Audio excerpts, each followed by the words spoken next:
Neerja. Hello, Madhavi. Nice to see you after such a long time. Thank you, Neerja. Hi, folks.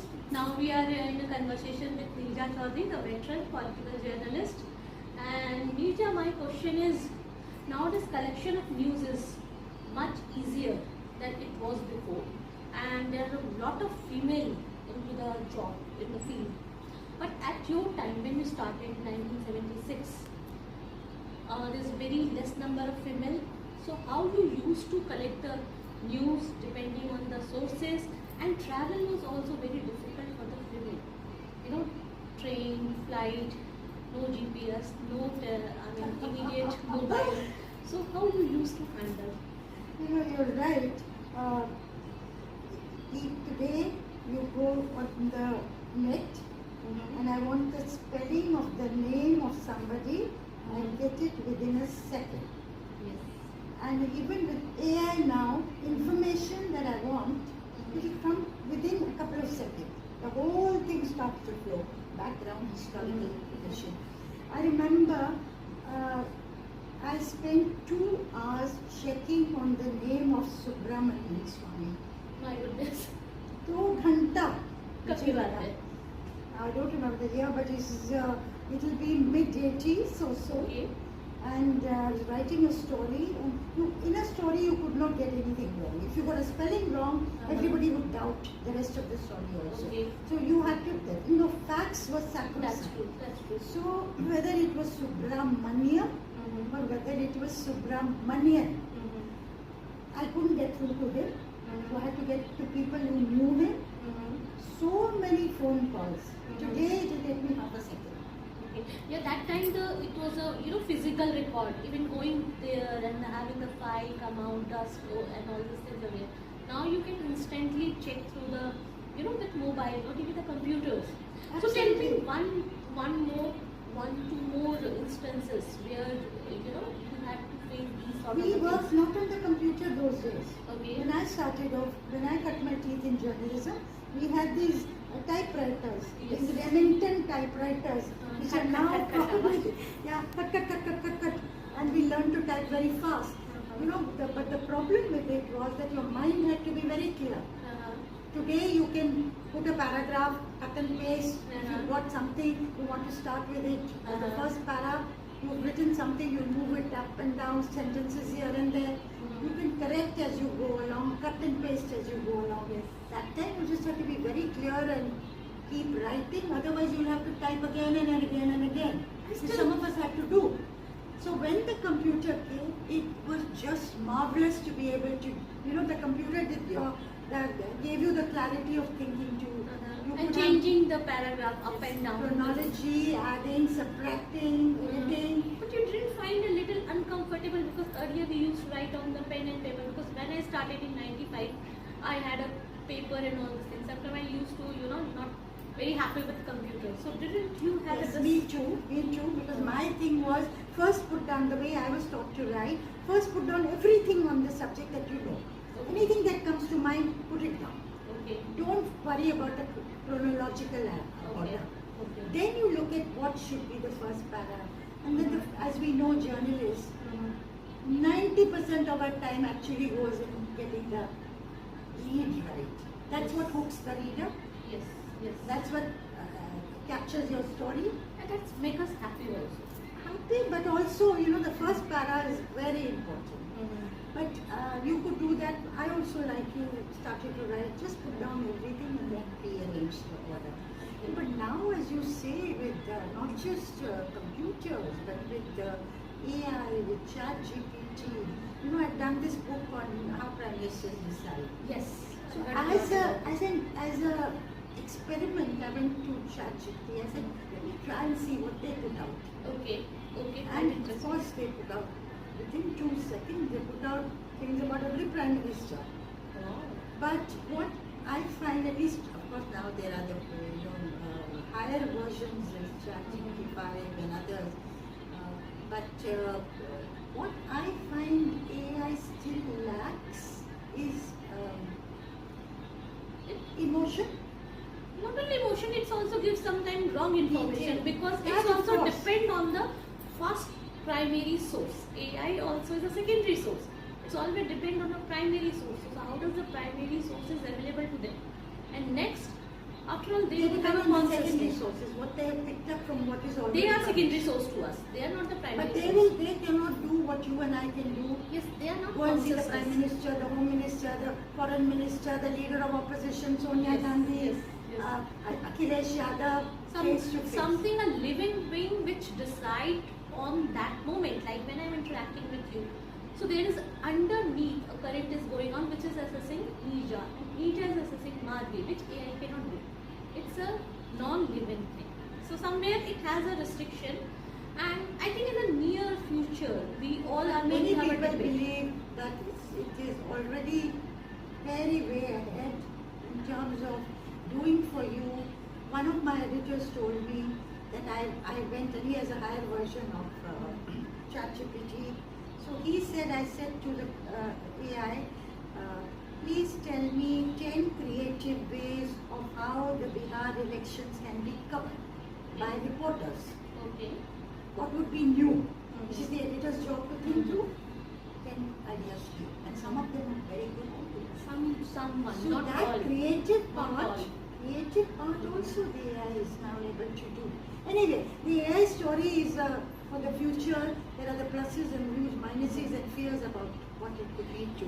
But Time will tell the story, Neerja. I feel I just wanted to travel again backwards, 70s, 80s, 90s, in 2000, 2001, and now 2025. We have covered the politics for so long, decade, and we have so huge experiences, and we have seen the time changing. Every decade, time is changing. We have seen so many ministers. I mean, a new recruited politician to someone who has achieved a lot. So, how you grew up all this?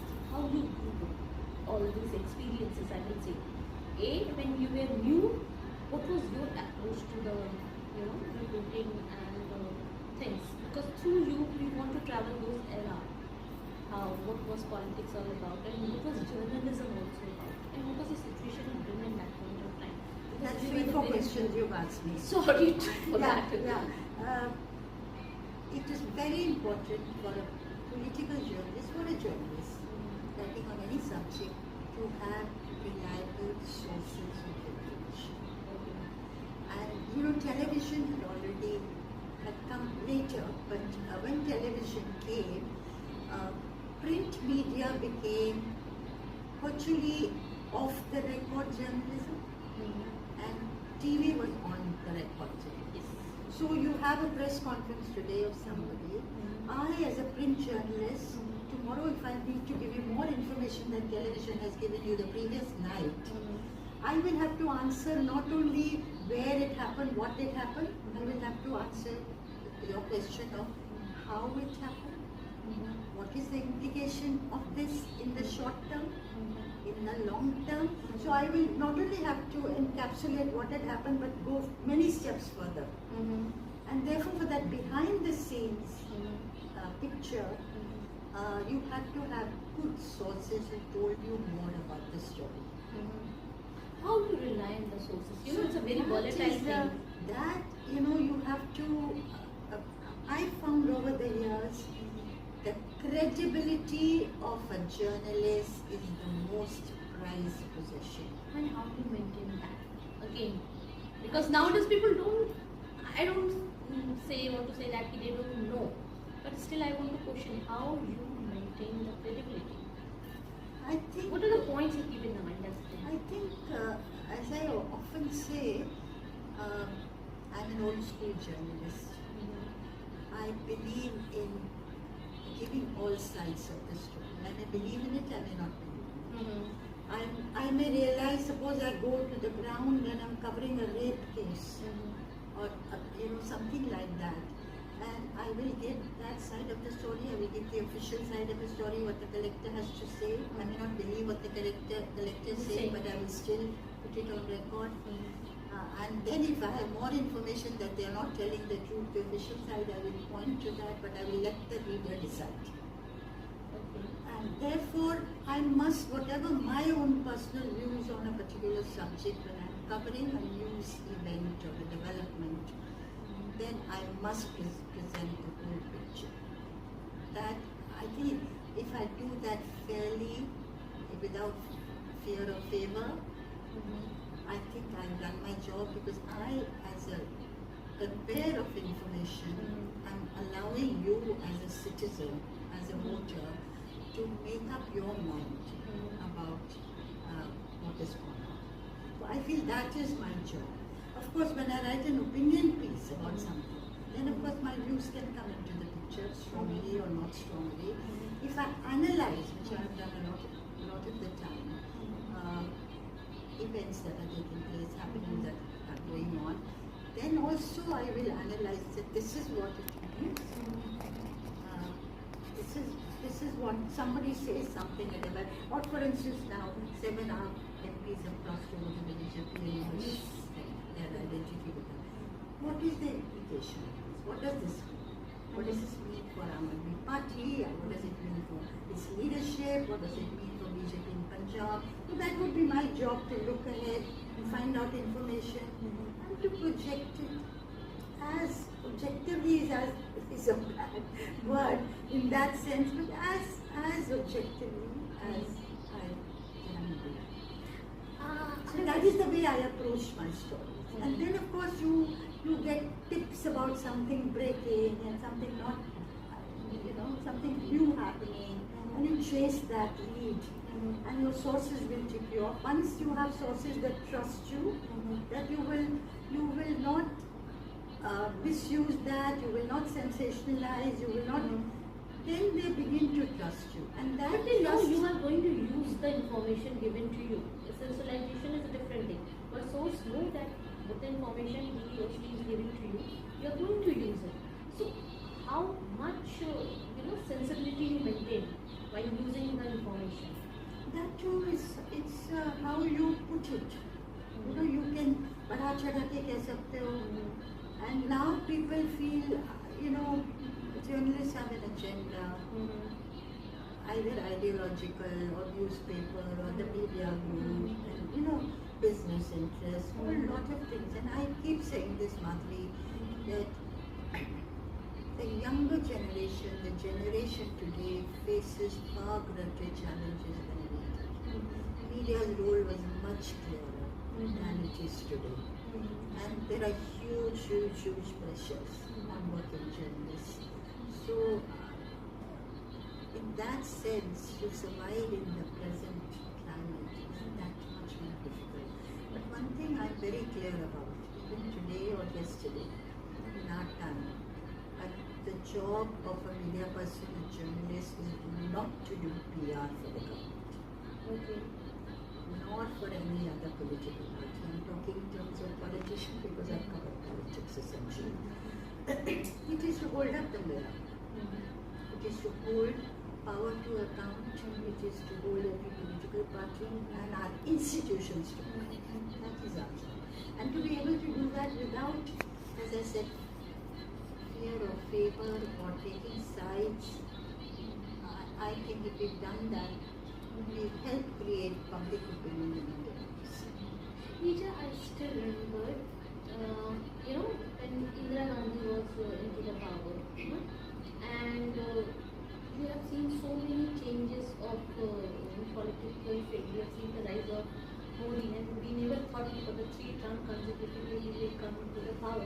I still remember in IWPC, we were discussing when there is a debate going on in the Habitat Center in IOC.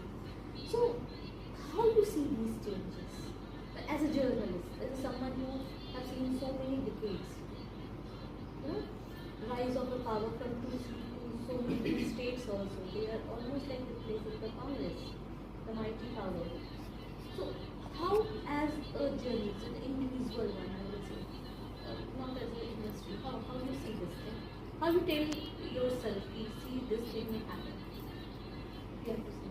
I think, the rise of the Prime Ministers, like from Nehru to Indira Gandhi, to Rajiv Gandhi, to VP Singh, to Narasimha Rao, to, the coalition Prime Minister, Neva Gowda, Inder Gujral, also earlier Chandrasekhar, and then Vajpayee, Manmohan Singh, Narendra Modi.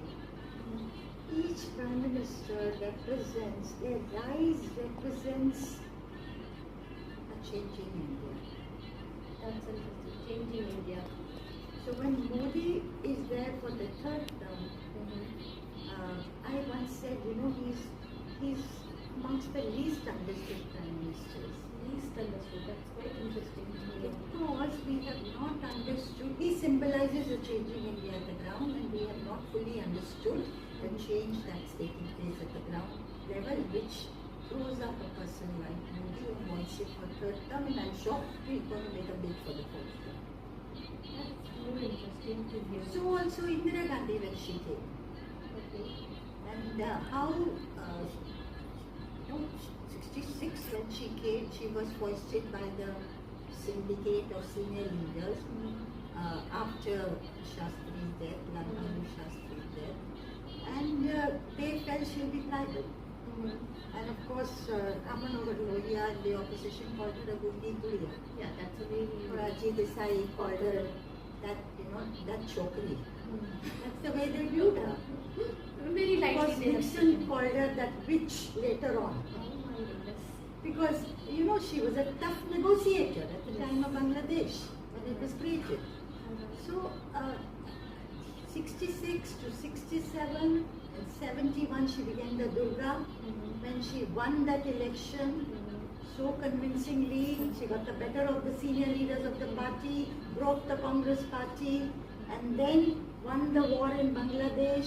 She was called Durga. So it was a high point.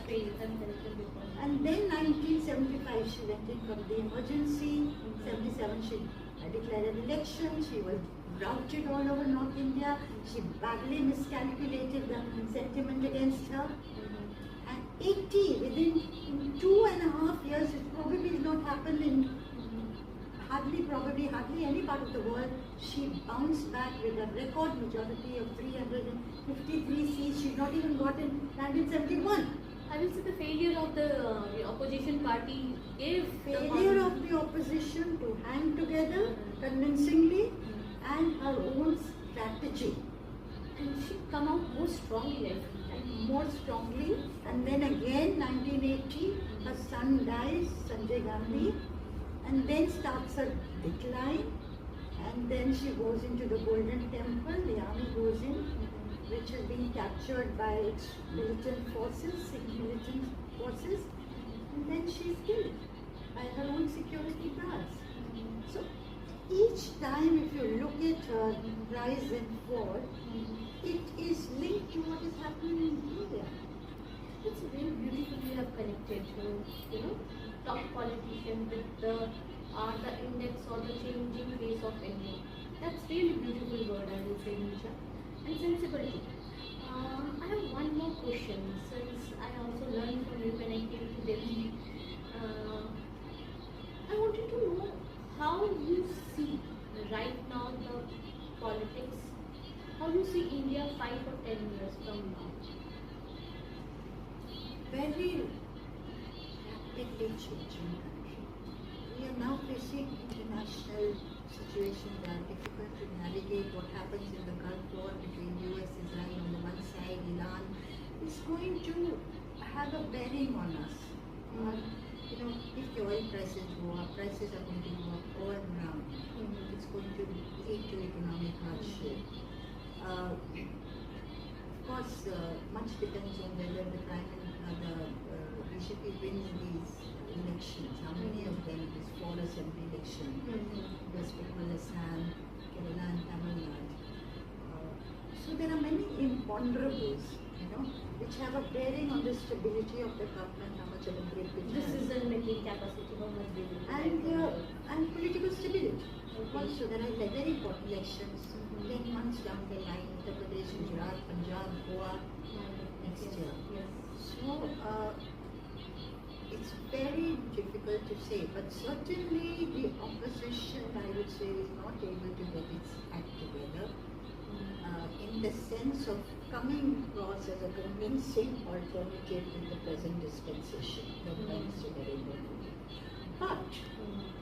But if hardship grows, disaffection grows, people's unhappiness grows, then they will be the gainers by default. So much again happens and depends on what happens. And how Mr. Modi is going to handle it. And how Mr. Modi, they are very good at winning election. They work very, very hard, and they bite the bullet and take up a challenge frankly. Of course, they have the resources to do it, and the opposition as well. They misuse the agencies against them, and so on to bring them to heel. All that is there, but much depends on the family sentiment. Do you think the sentiment can be created, or it is, byproduct of the situation? It can, you can try and, whip up the sentiment, but that can be only for a while. It has to be, people feel unhappy. That should be some reality, backed by the reality.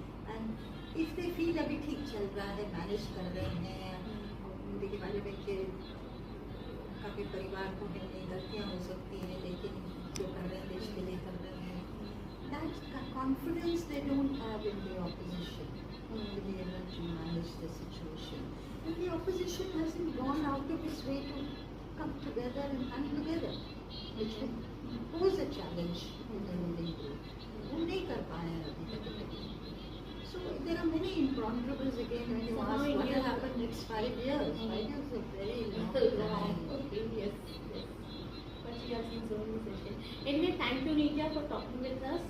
Thank you. This is Madhvi Shri from Gurugram.